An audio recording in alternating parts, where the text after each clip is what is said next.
서울의 겨울은 아름다운 만큼이나 추웠으며 북촌 한옥마을의 거리는 마치 동화 속에서 나온 것처럼 보였다.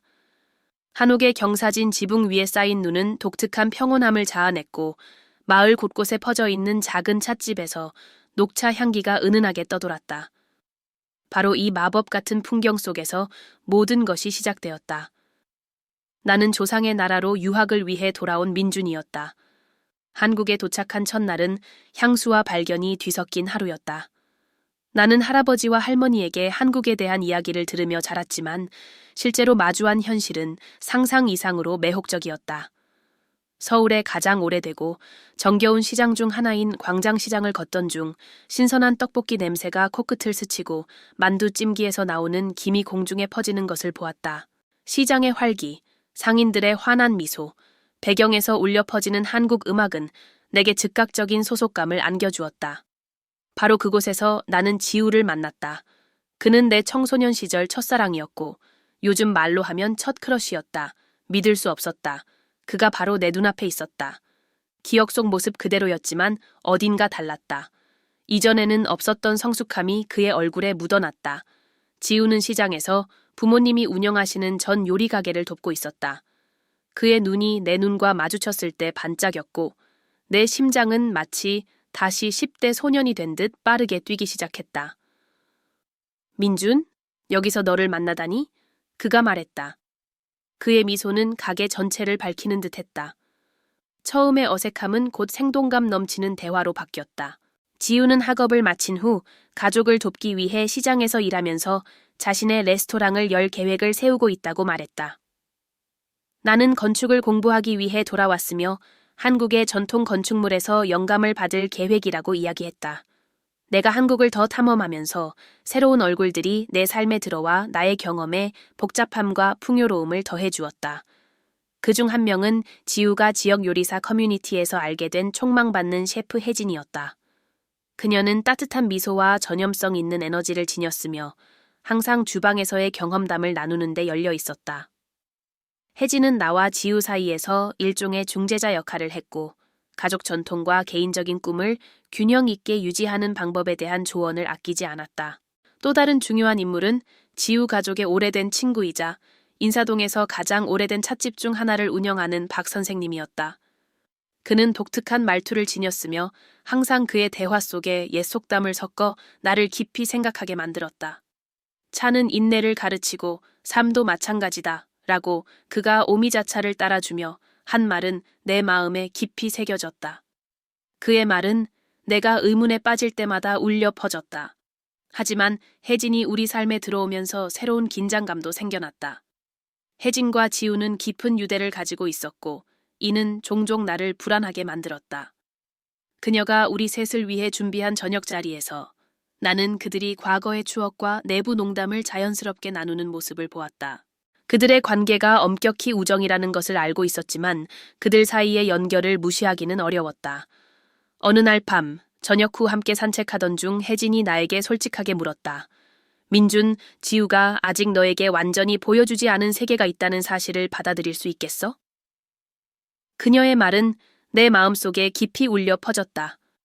나는 지우가 필요로 하는 것을 내가 정말 충족시킬 수 있을지 고민했다. 다음 날 나는 그와 이 문제를 직접 마주하기로 결심했다. 남산 공원 벤치에 앉아 타워를 배경으로 나는 물었다. 지우, 내가 여기서 네 삶의 일부가 될 준비가 정말로 되어 있다고 생각해? 그는 내 손을 잡고 대답했다. 민준, 아무도 완벽히 준비된 사람은 없어. 중요한 건 얼마나 노력하고자 하는지야. 또 다른 갈등의 층은 지우 부모님이 우리의 관계를 알게 되면서 발생했다. 그들은 나에게 직접적으로 말한 적은 없지만 그들의 시선에서 불편함을 느낄 수 있었다. 김 씨 부부는 전통적인 사고방식을 가지고 있었고 그들의 외아들이 가족과 사랑 사이에서 관심을 나누는 것에 대해 부담을 느끼는 듯했다. 가족 저녁 식사 중 지우의 어머니는 미역국을 내오며 가볍게 말했다. 지우야, 가족이 항상 우선이라는 걸 잊지 마라. 그녀는 미소를 짓고 있었지만 그 말의 함축은 분명했다. 저녁 후 지우는 가족에 대해 사과했지만 나는 그를 막았다. 지우, 이해해. 그들에게 쉽지 않다는 걸 알아. 하지만 내가 여기 있는 건 네가 가족과 멀어지게 하려는 게 아니야. 이 대화는 우리를 더 가깝게 만들었지만 동시에 우리가 직면한 도전들을 더욱 분명히 드러냈다. 혜진은 지우 부모님에 대한 나의 불편함을 알아차리고 내가 한국 전통에 대한 존경과 관심을 보여줄 수 있도록 지역 문화 활동에 더 많이 참여하라고 제안했다. 그녀는 전주에서 가장 존경받는 셰프 중 한 분이 주도하는 김치 워크숍에 나를 초대했다.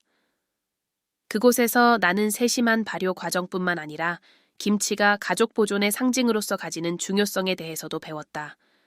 시간이 지나면서 지우 부모님의 내 대한 존중이 점차 바뀌기 시작했다. 그의 가족이 사는 마을에서 열린 한 축제 동안 나는 야간 의식을 위해 등불을 준비하는 일을 도왔다. 그들은 이를 신성하게 여겼다. 평소 나에게 거의 직접 말을 건네지 않던 김 선생님이 말했다. 민준, 너는 참을성 있는 영혼을 가졌구나. 드문 일이야. 이는 작은 제스처였지만 내게는 큰 의미로 다가왔다. 그러나 가장 잊을 수 없는 순간은 진주 등불 축제에서였다. 수천 개의 등불이 남강 위를 떠다니는 동안 지우가 처음으로 내 손을 잡았다. 단순한 행동이었지만 깊은 의미가 담겨 있었다. 등불로 밝힌 하늘 아래에서 나는 나의 첫사랑이 단순한 짝사랑을 넘어 훨씬 더 깊은 무언가로 변했음을 깨달았다. 하지만 모든 좋은 이야기처럼 우리에게도 끝이 다가왔다. 한국에서의 시간이 끝나가고 있었고 이별의 무게가 우리를 짓눌렀다. 마지막 날 지우는 나를 남산타워 꼭대기로 데려갔다. 그곳에서 서울의 풍경은 눈부셨다. 반짝이는 불빛들이 끝없이 펼쳐진 모습은 경이로웠다. 우리는 서로 연락을 유지하겠다고 약속했고 언젠가 다시 만나기를 기원했다. 집으로 돌아온 후 나는 활기차고 생동감 넘치는 한국의 추억뿐만 아니라 진정한 연결은 시간과 공간을 초월한다는 확신을 가지고 있었다. 지우는 내가 젊은 시절의 환상이 실제로 우리가 함께했던 풍경만큼이나 아름다운 현실로 변할 수 있음을 가르쳐 주었다. 몇 달 뒤 나는 지우로부터 정기적으로 메시지를 받기 시작했다. 우리의 대화는 거리의 장벽을 무너뜨리고 우리를 연결하는 다리와 같았다. 우리는 계절의 변화와 시장 이야기부터 그가 계획 중인 새로운 프로젝트에 이르기까지 모든 것을 이야기했다. 나는 학업에서의 진전과 한국 건축 요소를 작업에 어떻게 통합하고 있는지 그에게 공유했다. 그런 대화 중 하나에서 지우는 가족 사업을 확장해 전 요리 가게를 현대적이면서도 전통의 본질을 잃지 않는 레스토랑으로 바꾸자는 제안을 받았다고 말했다. 그의 목소리에서 들뜬 기운이 느껴졌지만 약간의 망설임도 엿보였다. 그는 내 의견을 물었고 나는 그의 재능과 비전이 놀라운 결과를 가져올 것이라고 격려하며 나아가라고 말했다. 얼마 지나지 않아 내 우편함에 놀라운 선물이 도착했다. 그것은 지우의 새 레스토랑 로고가 새겨진 봉투와 서울행 항공권이었다. 네가 나에게 준 격려가 큰 힘이 되었어, 민준. 개업식에 와줬으면 좋겠어. 라는 메모가 첨부되어 있었다. 심장이 두근거렸고 나는 그 자리에 꼭 있어야 한다는 것을 알았다. 서울에 도착했을 때 도시는 내가 기억했던 것보다 더욱 생동감 넘쳤다. 지우는 공항에서 나를 기다리고 있었고 그의 얼굴에 번진 미소는 내 기억 속에 선명히 남아있던 그대로였다. 그는 나를 따뜻하게 안아주었고 그 순간 모든 거리와 시간은 아무런 의미가 없어진 듯했다. 개업식 날, 레스토랑은 활기로 가득했다. 인테리어는 현대적인 요소와 전통적인 요소를 조화롭게 결합하여 오래된 나무로 만든 테이블과 한국 전통 등불에서 영감을 받은 조명들이 돋보였다. 음식의 향기가 공간을 가득 채웠고 손님들 사이를 오가는 지우의 눈에는 자부심이 묻어났다. 그는 나를 항상 자신을 믿어준 특별한 사람이라고 소개했는데 그 말에 내 심장은 빠르게 뛰기 시작했다. 그날 밤 파티가 계속되는 동안 지우는 나를 레스토랑의 테라스로 데려갔다. 서울의 전망은 장관이었고 저녁 공기에는 부드러운 바람이 감돌았다. 그는 내 눈을 바라보며 감정이 가득 담긴 목소리로 말했다.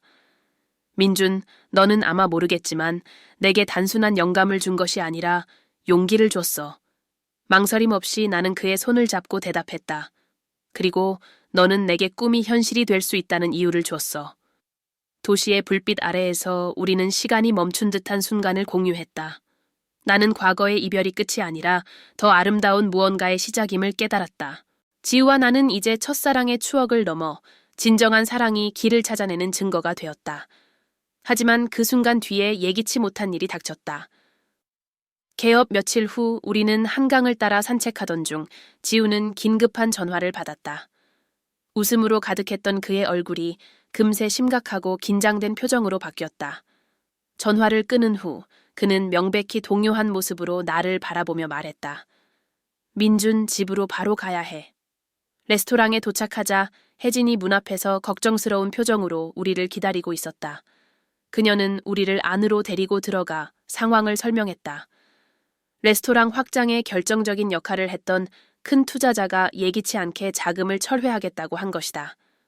이는 레스토랑의 미래를 위태롭게 만들었고 지우는 충격을 받은 듯 보였다. 그들이 해결책을 논의하는 동안 나는 지우가 단순히 재정적 문제만 겪는 것이 아니라는 것을 깨달았다. 투자자는 기대에 미치지 못했다는 말을 하며 지우가 개인적인 삶을 제쳐두고 사업에 전념해야 한다는 뉘앙스를 풍겼다. 그 중에는 우리의 관계도 포함되어 있었다. 그 이후 며칠간 긴장감은 더욱 고조되었다. 레스토랑을 구하려는 압박 속에서 지우는 점점 감정적으로 멀어져 갔다. 항상 옆에서 도와주던 혜진의 존재는 오히려 나의 불안을 더 키웠다. 나는 우리의 관계가 그에게 짐이 되고 있는 건 아닌지 고민하기 시작했다. 그리고 추운 어느 날 밤 레스토랑의 테라스에서 지우가 드디어 속내를 털어놓았다. 민준, 나는 갈림길에 서 있어. 내가 쌓아온 것을 잃고 싶지 않지만 너도 잃고 싶지 않아. 모든 방향에서 나를 잡아당기는 기분이야. 나는 깊게 숨을 들이쉰 후 말했다. 지우, 네가 쌓아온 것은 정말 대단하고 그것이 너에게 얼마나 중요한지 알아. 하지만 네가 무엇을 더 중요하게 여기는지 결정해야 해. 나는 내게 부담이 되고 싶지 않지만 그저 네 삶 속 그림자로만 남아 있을 수도 없어. 그 대화는 우리의 전환점이 되었다. 지우는 투자자를 정면으로 마주하며 자신의 행복을 사업과 바꿀 수 없다고 단호히 말했다. 놀랍게도 투자자는 그의 결단력을 존중하며 물러났다. 그것은 승리의 순간이었고 동시에 우리 둘 모두에게 중요한 교훈을 준 시간이었다. 그 후 며칠 동안 우리는 다시 관계를 회복하기 시작했다. 한결 가벼워진 지우는 자신감을 되찾고 혜진과 지역 동료들의 도움을 받아 레스토랑을 더욱 굳건히 다지는 데 집중했다. 그리고 나는 처음으로 그의 삶 속 복잡함과 도전을 진정으로 받아들이며 그 일부가 되었다는 느낌을 받았다. 서울의 불빛 아래 우리의 이야기는 이제 더 강하고 단단해진 모습으로 계속되었다. 가장 힘든 순간들조차 사랑과 용기가 함께한다면 극복할 수 있다는 것을 우리는 깨달았다. 몇 달 후 예상치 못한 일이 벌어졌다. 내가 레스토랑을 방문한 어느 날 혜진은 수십 년 동안 보관되어 있던 창고 상자에서 발견한 오래된 문서를 발표했다. 그것은 지우의 할아버지가 작성한 유언장이었다. 문서에는 레스토랑의 소유권이 가족에게 있지만 몇 가지 조건이 있었다. 지역의 전통 요리를 보존하는 목적으로 운영되어야 하며 사람들 간의 화합과 상호 지원을 촉진하는 장소가 되어야 한다는 것이었다. 유언장의 내용은 숨겨져 있던 가족의 역사를 드러냈다. 지우의 할아버지는 과거에 가족에게 절대 밝히지 않았던 큰 사랑을 경험했다. 그 상대의 정체는 시적인 문구로만 묘사되었고 바다를 건너 그와 함께하기 위해 온 사람에 대한 언급이 있었다. 놀랍게도 그 이야기는 지우와 내가 살아온 경험과 많은 부분이 닮아 있었다. 마치 운명이 우리의 삶을 평행선 위에 그려놓은 듯했다. 이 발견은 레스토랑 팀과 가족들을 더욱 결속시켰다. 이제 레스토랑은 단순한 사업체가 아니라 사랑과 용기, 그리고 기억의 상징이 되었다. 수십 년 전 쓰인 그 문구를 읽으며 나는 손을 꼭 잡고 있는 지우를 바라보았다. 서울의 불빛 아래에서 우리는 우리가 있어야 할 바로 그 자리에 있다는 확신을 느꼈다.